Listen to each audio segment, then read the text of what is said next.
In terms of recreations, the way that's something that in a way you also specialized in as well. That the way you just bring in a lot of elements together, and um, every song is becoming a huge hit. So, what is your approach like?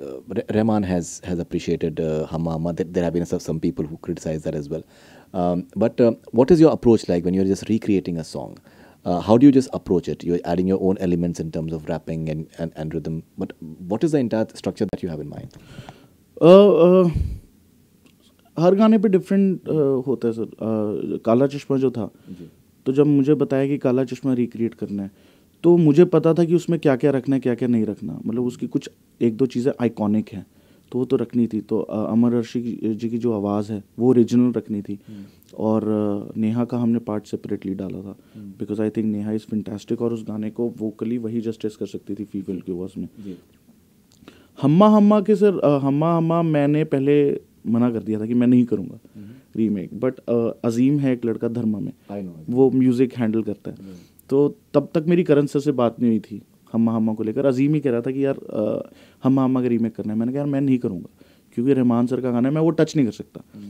कहता नहीं तू ये देख ये versions आए हैं। तो काफ़ी बड़े बड़े लोगों ने उसके रीमेक करे हुए थे, लेकिन वो सारे रीमिक्स साउंड कर रहे थे। मैंने कहा यार ये तो हम्मा हम्मा के जितने भी उन स्टार्स जो भी बड़े लोग थे उन्होंने रीमेक किए थे, वो रीमिक्स की तरह साउंड कर रहे थे। तो मैंने अजीम को कहा यार ये तो बेकार है। तो कहता अबे तू इतना वो कह रहा है कि तू कर दे।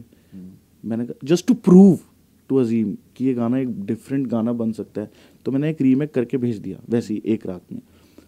और वो मेरा एक भाई है, वो गाता है, मेरी बुआ जी का बेटा है, तो उससे गवाया मैंने।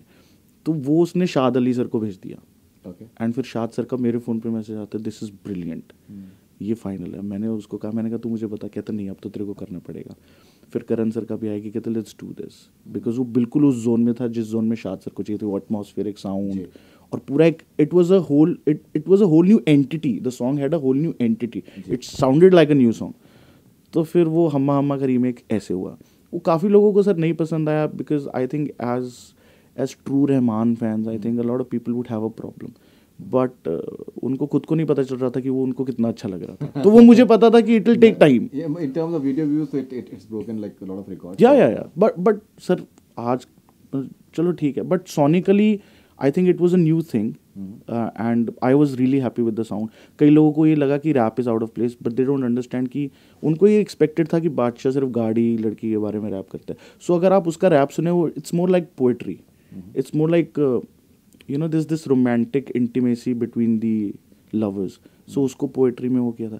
खैर ठीक है, but I knew it's gonna grow, मतलब मुझे पता था।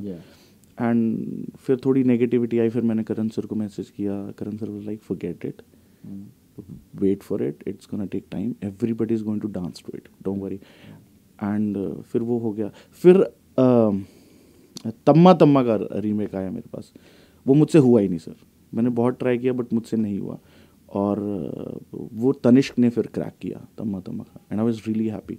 Why I came on that remake, वो उसका रीज़न ये था कि हमटी में सर मेरा डेब्यू हुआ था धर्मा के साथ। शशांक, वरुण, आलिया, धर्मा एंड माई सेल्फ। तो एक वो नॉस्टैल्जिया दोबारा क्रिएट करने के लिए, same team, Shashank, Varun, Alia. And I am really, मतलब मुझे वरुण, आलिया सबसे ज़्यादा पसंद है, मतलब बहुत ही अच्छे लगते हैं मुझे। कोई मेरी उनसे ज़्यादा इंटरेक्शन नहीं है, बस वाइब्स बहुत अच्छी आती है। और करण सर के साथ तो बहुत अच्छा बॉन्ड है, तो इसीलिए। बट सर मुझे अब लगता है कि रीमेक्स बहुत हो गए। आई थिंक जो रीमेक्स का टाइम था, आई थिंक अब वो ख़त्म है। और मुझे लगता है कि अब ये चले जाएंगे रीमेक्स। एंड लेटली बॉलीवुड की ओरिजिनलिटी की क्रेडिबिलिटी पे भी क्वेश्चन उठने लग गए, जो कि अजीब लगता है, लेकिन ऐसा कुछ है नहीं, बहुत सारी ओरिजिनलिटी है। But I think a lot of remakes have been happening which I think it should stop now for some time at least. Right. I think you have this unique distinction as well, that sometimes the movies have not worked at all, but your songs have become like bigger than the movies, like Kala Chashma and even Hamma. Because the movie, both the films, they've not worked, but the songs are as fresh as ever.